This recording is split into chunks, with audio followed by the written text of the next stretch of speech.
Well, the NBA star hinted at the idea during Monday's post-game news conference, more so like, of course, they asked him. Right, because, of course, the LA Lakers finals run cut short. They actually got swept. Got swept Yikes. by the Nugs. Dang. Yes. I was really hoping this would be the year for LeBron. But if he comes back next year, which I'm sure he will, because the rumor is, of course, he wants to be able to play with his son, Bronny, yes, who is off to USC. But surely he'll probably spend a year there, be a high draft pick, and then can come to the NBA and they can play at least maybe a year or two together. And I think that's kind of what he's holding out on. So they did ask him, and he said, I don't know, but he said there is a lot to think about when it comes to the game of basketball and kind of where he is on that. I love LeBron. I'm not ready to see him go just yet, but maybe that's me. I don't know. Okay. Maybe he has some people who are. We'll see what he decides to do.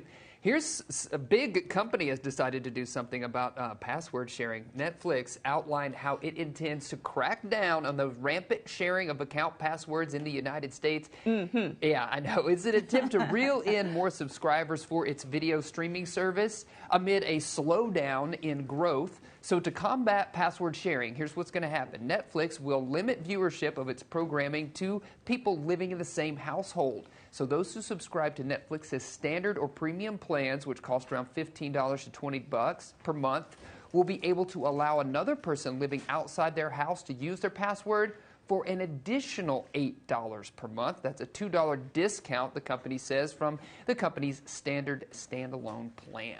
We'll see. You know, they have been threatening this for a while, but I do think a lot of people are to the point to where maybe, especially if you don't live in the same household, it's like, okay, let me go ahead and get my own account just so I can kind of have my own thing.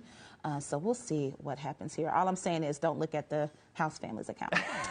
A Florida meteorologist got quite the surprise while delivering her weather report this week. Check this out. Bam!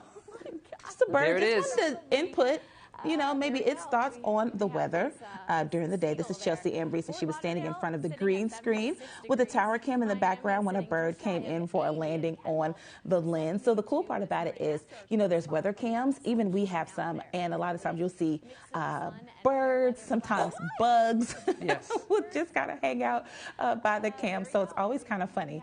So very interesting to happen on live TV. That's right, yeah.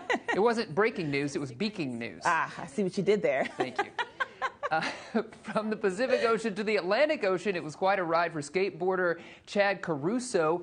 A Guinness World Record trip for Caruso and his skateboard that took 57 days and covered 3,000 miles started in Venice Beach and ended in Virginia Beach. Caruso's mission, addiction recovery and clean living. A quarter of the money raised from his trip will go to Natural High, which is a nonprofit youth drug prevention program, and he credits skateboarding for his sobriety, which started 6 years ago. So that is an encouraging, inspirational story.